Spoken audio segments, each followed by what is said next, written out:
Interrogé longuement tout à l'heure par nos confrères norvégiens, Frédéric de Klerk, l'autre lauréat, a déclaré: c'est un grand honneur que j'accepte avec beaucoup d'humilité.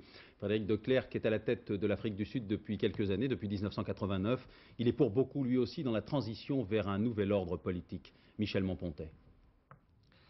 Quand en 1990, le tout récent président de Klerk arrive pour inaugurer la nouvelle session parlementaire, chacun y voit une cérémonie de plus, un parlement de plus, un président comme les précédents pour ce régime de l'apartheid. De Klerk n'a pas de quoi inquiéter les purs et durs de ce régime. Il a été formé par les afrikaners du Parti national, il est plutôt falot et respectueux des dogmes de la ségrégation. Rien de neuf, pense-t-on alors sous le toit de ce parlement sud-africain. On prend un autre, mais on continue. Quelle erreur, quelle surprise. Ce 2 février 1990, date désormais historique, Willem Frederik de Klerk va entrer de plein pied dans l'histoire.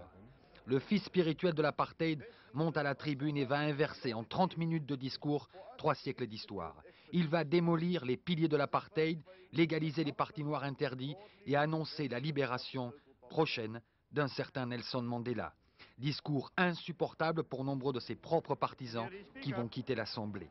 Et ce n'est que le début de son entreprise de démolition, le début de la marche qu'il a choisie vers l'impensable rêve démocratique, une marche, ou plutôt pour lui une course d'obstacles. Les obstacles s'appellent extrême droite, intransigeante, raciste, qui ne veut pas entendre parler du moindre changement. Leur ennemi numéro 1 a désormais un nouveau nom, De Klerk. Un De Klerk qui finira par les humilier lors des dernières élections pour la transition démocratique. Mais les obstacles s'appellent aussi bien sûr violence. Violence, massacre dans les ghettos noirs qui continuent, malgré ces changements, avec une police blanche, loin d'avoir compris l'ampleur de la révolution de Klerk et qui ne peut changer si vite de mentalité.